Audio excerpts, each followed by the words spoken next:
యోహాను సువార్త 12వ అధ్యాయము.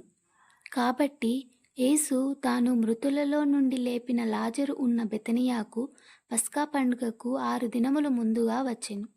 అక్కడ వారు ఆయనకు విందు చేసిరి. మార్త ఉపచారము చేసెను. లాజరు ఆయనతో కూడా భోజనమునకు కూర్చున్న వారిలో ఒకడు. అప్పుడు మరియ మిక్కిలి విలువగల అచ్చ జటమాంసి అత్తరు ఒక సేరున్నర ఎత్తు తీసుకొని యేసు పాదములకు పూసి తన వెంట్రుకలతో ఆయన పాదములు తుడిచెను. ఇల్లు ఆ అత్తరు వాసనతో నిండెను. ఆయన శిష్యులలో ఒకడు అనగా ఆయనను అప్పగింపనయ్యున్న ఇస్కరియేతు యూదా, ఈ అత్తరెందుకు 300 దెనారములకు అమ్మి బీదలకియ్యలేదనెను. వాడిలాగు చెప్పినది బీదల మీద శ్రద్ధ కలిగి కాదు గాని, వాడు దొంగ అయ్యుండి తన దగ్గర డబ్బు సంచి ఉండినందున అందులో వేయబడినది దొంగిలించుచూ వచ్చెను గనుక అలాగు చెప్పెను. కాబట్టి యేసు, నన్ను పాతిపెట్టు దినమునకు ఆమెను దీన్ని ఉంచుకొననీయుడి. బీదలు ఎల్లప్పుడూ మీతో కూడా ఉందురు గాని నేనెల్లప్పుడూ మీతో ఉండనని చెప్పెను. కాబట్టి యూదులలో సామాన్య జనులు ఆయన అక్కడ ఉన్నాడని తెలుసుకొని యేసును చూచుటకు మాత్రమే కాక మృతులలో నుండి ఆయన లేపిన లాజరును కూడా చూడవచ్చిరి. అతనిని బట్టి యూదులలో అనేకులు తమ వారిని విడిచి యేసునందు విశ్వాసముంచిరి గనుక ప్రధాన యాజకులు లాజరును కూడా చంపన ఆలోచన చేసిరి. మరునాడు ఆ పండుగకు వచ్చిన బహుజన సమూహము యేసు యెరూషలేమునకు వచ్చుచున్నాడని విని ఖర్జూరపు మట్టలు పట్టుకొని ఆయనను ఎదుర్కొనబోయి, జయము, ప్రభు పేరిట వచ్చుచున్న ఇశ్రాయేలు రాజు స్తుతింపబడునుగాక అని కేకలు వేసిరి.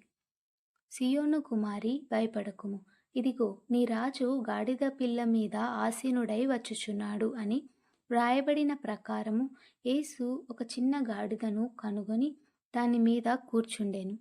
ఆయన శిష్యులు ఈ మాటలు మొదట గ్రహింపలేదు గాని యేసు మహిమపరచబడినప్పుడు అవి ఆయనను గూర్చి వ్రాయబడలేదనియు వారాయనకు వాటిని చేసిరనియు జ్ఞాపకమునకు తెచ్చుకొనిరి.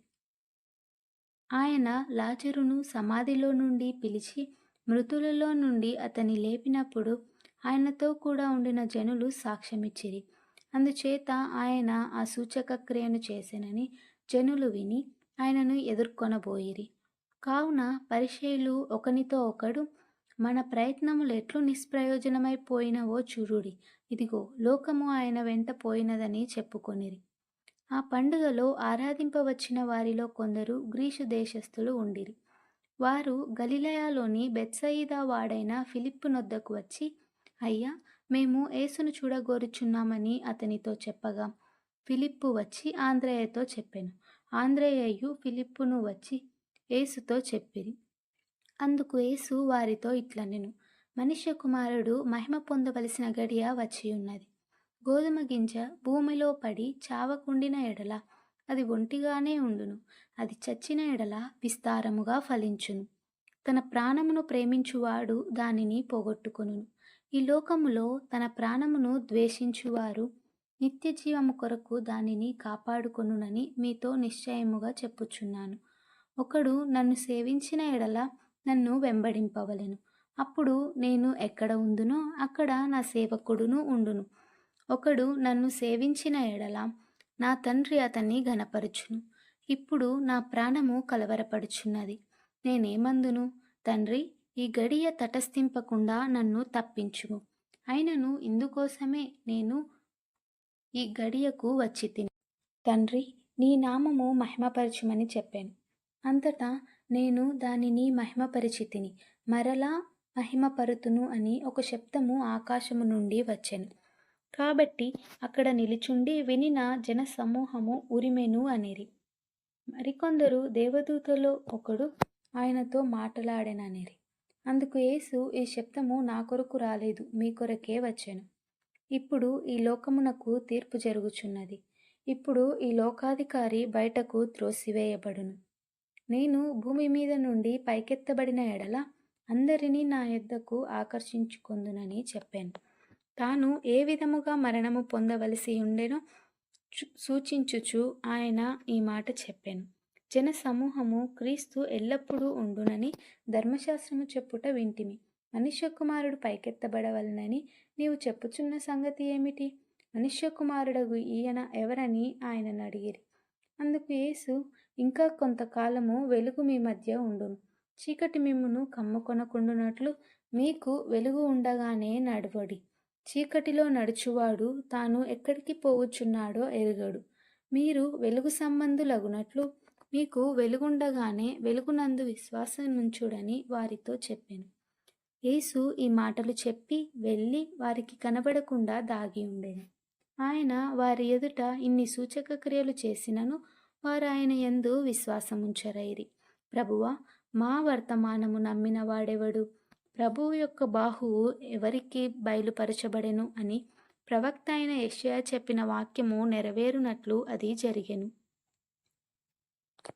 ఇందుచేత వారు నమ్మలేకపోయిరి. ఏలయనగా వారు కనులతో చూచి హృదయముతో గ్రహించి మనస్సు మార్చుకొని నా వలన స్వస్థపరచబడకుండునట్లు ఆయన వారి కన్నులకు అంధత్వము కలుగజేసి వారి హృదయము కఠినపరచెను అని యెషయా మరి ఒక చోట చెప్పెను. యెషయా ఆయన మహిమను చూచినందున ఆయనను గూర్చి ఈ మాటలు చెప్పెను. అయినను అధికారులలో కూడా అనేకులు ఆయన యందు విశ్వాసముంచిరి గాని సమాజంలో నుండి వెలివేయుదురేమో అని పరిసయ్యులకు భయపడి వారు ఒప్పుకొనలేదు. వారు దేవుని మెప్పు కంటే మనుష్యుల మెప్పును ఎక్కువగా అపేక్షించిరి. అందుకు యేసు బిగ్గరగా ఇట్లనెను, నా యందు విశ్వాసముంచువాడు నా యందు కాదు, నన్ను పంపిన వాని యందే విశ్వాసముంచుచున్నాడు. నన్ను చూచువాడు నన్ను పంపిన వానినే చూచుచున్నాడు. నా యందు విశ్వాసముంచు ప్రతివాడు చీకటిలో నిలిచియుండకుండునట్లు నేను ఈ లోకమునకు వెలుగుగా వచ్చియున్నాను. ఎవడైనను నా మాటలు వినియు వాటిని గైకొనకుండిన ఎడల నేనతనికి తీర్పు తీర్చను.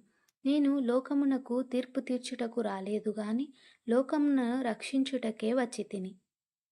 నన్ను నిరాకరించి నా మాటలను అంగీకరింపని వానికి తీర్పు తీర్చువాడొకడు కలడు. నేను చెప్పిన మాటయే అంత్యదినమందు వానికి తీర్పు తీర్చును. ఎలయనగా నా అంతట నేనే మాటలాడలేదు.